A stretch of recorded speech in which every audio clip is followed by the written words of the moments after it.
Hello students. So here we are going to see that when to use haben as an helping verb and when to use sein as an helping verb. Okay, so the rule which we are going to see now, that how to understand that in perfect form when and which helping verb is going to come. Yeah. So now this aufstehen, the meaning of aufstehen you can write in English. Aufstehen meaning is to wake up. To wake up. Laufen meaning is to run.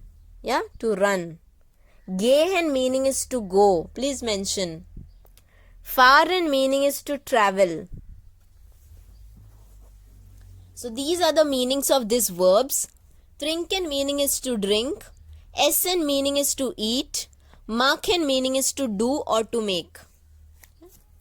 Now I have already written that this particular verbs we have haben as an helping verb, and these particular verbs we have helping verb as sein.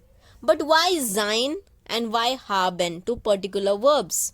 Now if you see the word aufstehen, now students, in aufstehen we call it that this kind of verbs are called where there is a change in the state. Yeah, change in the state.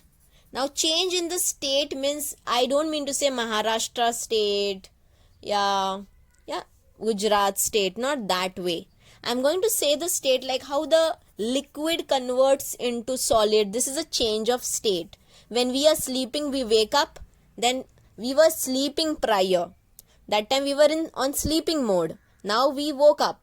So that's a different state, like change of the state from sleeping to wake up. So this takes the sein form because of this rule, change of state. Laufen. In laufen, first we were still. Yeah.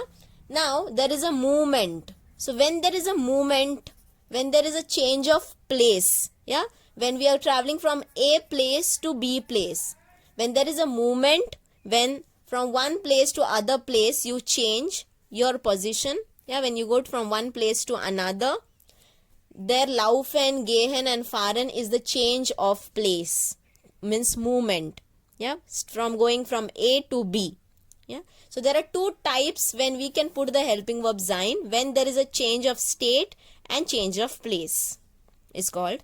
So then the sein form comes, and other verbs, all other verbs takes the helping verb haben.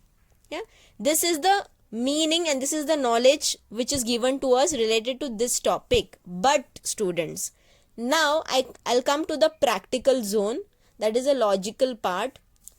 Every time this rule is not applied, there are many exceptions to this rule also. There are many exceptions. Like some people say, like ma'am, spielen. Spielen means to play. So they say that ma'am, spielen, when we play, that time also when we play football and all, we go from one place to another. So why that is not a movement? So that's what I'm saying. There are many exceptions also. Because with the playing, we don't only play football, we can also play cards. Kartenspielen means sitting and playing cards. So that time there is no movement as such. Playing video game. We are sitting at one place and playing a video game. Yeah.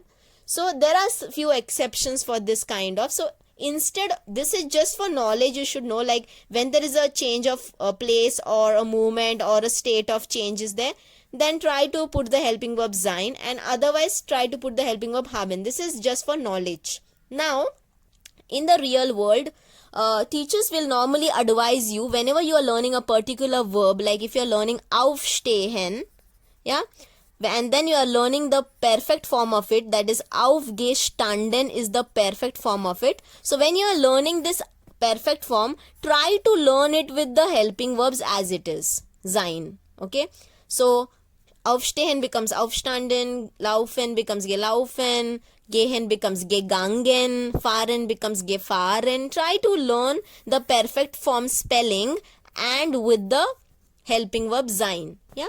And one more thing, I can give you a trick, that we have very few verbs, like maybe 10 or 12 verbs only for whom the sein helping verb comes. Only 10 or 12 are there, countable ones. Otherwise, all other verbs take only haben conjugation. So you can learn the verbs, 10 or 12 verbs which take sein form.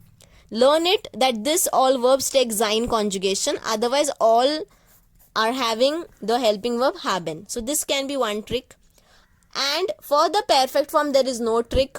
Try to learn it as it is. Yeah, aufstehen becomes aufgestanden. Try to learn this on daily basis. Also, if you learn 5 or 7 till exam, you will be done with many of the verbs. Yeah, trinken becomes getrunken, essen becomes gegessen, machen becomes gemacht. Yeah, gemacht.